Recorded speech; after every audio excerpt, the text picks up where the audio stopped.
Let's see what Guy and Treva did 111 years ago today.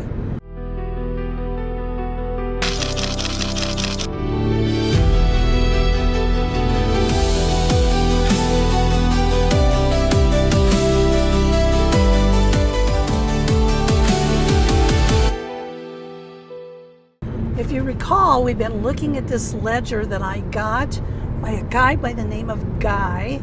I bought the ledger at an antique mall in Noblesville, Indiana.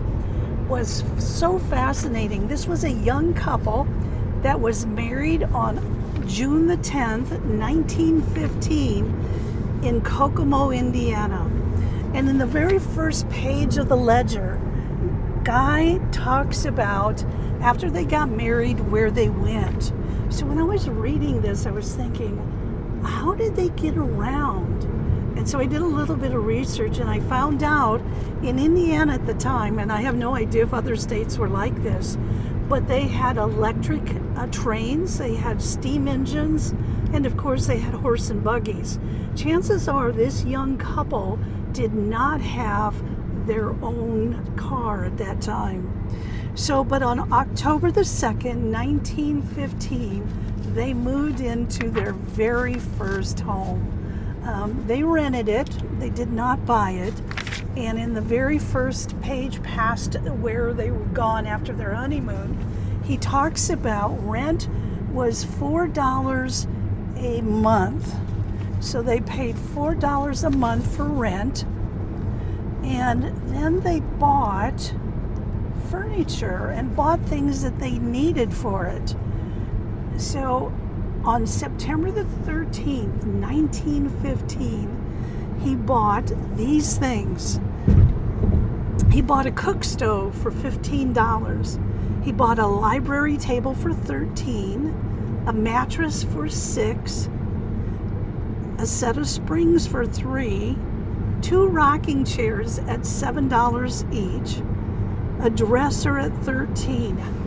Oh, I'd love to see what a dresser like that in 1915 would have been. Can you imagine?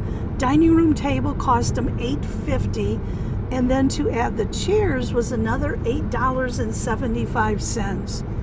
A pair of lace curtains for $3, a single pair curtains, I'm not sure what that means, for $1, small rug for $2.50, curtain poles for 20 cents, and then they got linoleum, and they bought it by the yard. So they got, looks like 4 yards of linoleum for $1.80, and 1 kitchen safe for $5.50. Now, that's interesting. The kitchen safe, I wonder if that was a pie safe.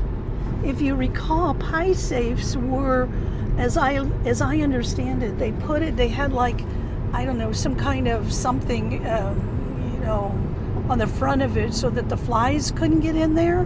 If you know anything about pie safes, leave a comment below, because I'd like to learn more about that.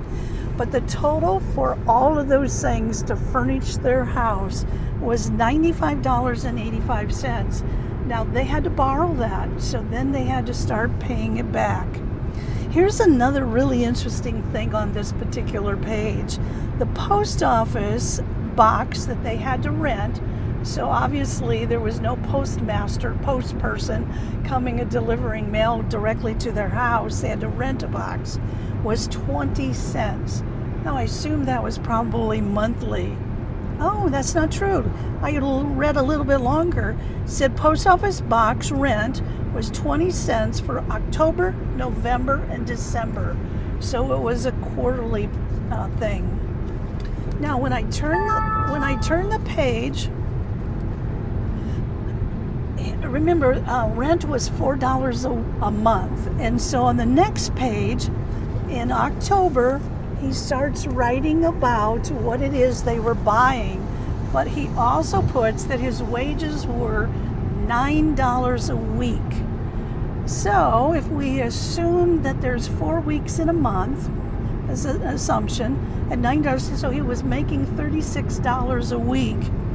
And when we add all the things that they bought that first week, knives, forks, soap, bread, sugar. I'll show a picture so you can see the things they were buying. It looks like it added up to $31. No, $1.93, I think it was. Yeah, it was $1.93 for the things they bought. He talks about the things he bought over here on this left side was $1.93, and then he made $9. So his money that he left over after he got shaved a couple times that week, and he paid for some of his things that he owed on, that they had a balance of $5.82 left that week. So anyway, it goes week by week, talking about things. Here's milk, 5 cents. I wonder if that was that a quart? I bet you it was a quarter. I doubt it was a whole gallon. Tomatoes they got were 10 cents, butter 11 cents, muskmelon 5 cents. I remember my mother-in-law years ago used to sell muskmelons by the front of the road, and I think she sold them for $1 each. Anyway, 5 cents for muskmelon. Beef at the shop was 10 cents. So it's really fascinating the things that they're buying. Now, one of the columns he has, look at this, I gotta show this to you. One of the columns he has is called amusement. And so the thing they did that week is they walked. So there was no cost to that. The next week they went fishing. That was funny. The following week they didn't have anything. They did amusement. Why? And then the next week, they went to the Indianapolis, I don't know what that is, Indianapolis something, and it cost a total of, actually that was free also, because right here, what he does over here, so here's their grocery things, and then here is miscellaneous, and then he adds it all up. So here's the Indianapolis, can you see that? The Indianapolis stuff. They just went to Indianapolis for something. Not sure what. Oh, and his wages that week were only $3 that week. So he started paying off some of his debt. Another thing that I notice about this is the handwriting. It's amazing. Not only is the handwriting beautiful, but I'm surprised after 111 years how well I can see things too. Look how good that is. I'll shoot some pictures and put it in here as well.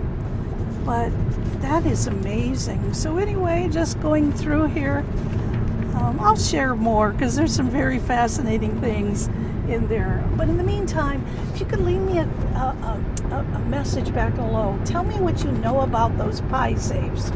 How long and what were they used for, and just any kind of details. Until next time, I hope you join me for the next adventure.